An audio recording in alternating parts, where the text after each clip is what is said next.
মানে অনেকেই সালমান শাহকে বলতে এটা হচ্ছে ইয়াং রাজ্জাক। রাজ্জাকের পরে, নায়ক রাজ্জাকের পরে কেউ যদি ওই জায়গাটা দখল করে নেয়ার মতো অবস্থায় এসেছিল সেটা হচ্ছে সালমান শাহ।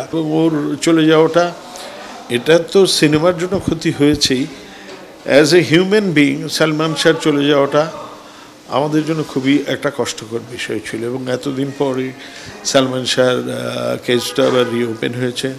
আমরা চাই ও হয়তো আর ফিরে আসবে না, কিন্তু ন্যায় বিচারটা যদি হয় তাহলে ওর আত্মাটা তো শান্তি পাবে। ব্যক্তিগতভাবে কারো যদি কোনো ছোটোখাটো সমস্যা থেকে থাকে সেটা থাকতেই পারে। অ্যাজ হিউম্যান বিইং আমারও তো 10টা সমস্যা থাকতে পারে।